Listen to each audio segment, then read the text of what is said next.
এক সময় আমাদের বাড়ি ঘর থেকে প্রায় 7-8 কিলোমিটার দূরে ছিল। আমি যখন ক্লাস 9-10-এর ছাত্র দেখেছি এখান থেকে প্রায় 6 কিলোমিটার দূরে নদী ছিল। কিন্তু এখন সোনার মাঠ ভাঙতে ভাঙতে একদম বসত ভিটা হুমকির সম্মুখীন। এই কলদিয়ার গ্রাম বৃহত্তর গ্রাম, এই গ্রামে প্রায় 10,000 বাড়িঘর সেখানে নদীর ভাঙনের সম্মুখীন। এখন আপনার সরকার যদি এই নদী ভাঙন রোধ না করে এবং স্থায়ী ব্যবস্থা না নেয় বাধার, তাহলে প্রায় 10,000 বাড়িঘর নদীতে ইতিমধ্যে বিলীন হওয়ার হুমকির সম্মুখীন।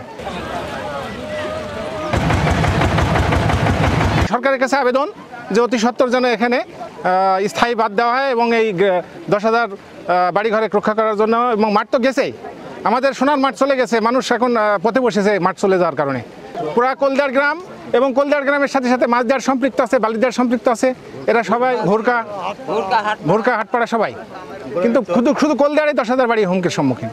হ্যাঁ, অত্যন্ত দুঃখজনক ব্যাপার এটা। সরকার যে নেয় না, আমরা আমাদের চাই যে সরকার আমাদের এই দুর্দশা মানুষের পাশে এসে দাঁড়াক এবং নদীতে স্থায়ী বাঁধের ব্যবস্থা করুক। পুরা কলদিয়ার গ্রাম এবং কলদিয়ার গ্রামের সাথে সাথে মাছদিয়ার সম্পৃক্ত আছে, বালিদিয়ার সম্পৃক্ত আছে, এরা সবাই ভোরকা হাটপাড়া সবাই। কিন্তু শুধু কলদিয়ারে 10,000 বাড়ি হুমকির সম্মুখীন। হ্যাঁ, অত্যন্ত দুঃখজনক ব্যাপার এটা। সরকার যে নেয় না, আমরা আমাদের চাই যে সরকার আমাদের এই দুর্দশা মানুষের পাশে এসে দাঁড়াক এবং নদীতে স্থায়ী বাঁধের ব্যবস্থা করুক।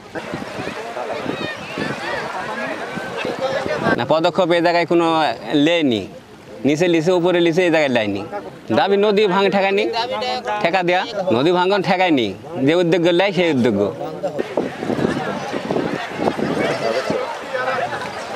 নতুন বাংলাদেশ গড়তে এলো জুলফিকার স্টিল। জুলফিকার স্টিল, ইস্পাত দৃঢ় অঙ্গীকার।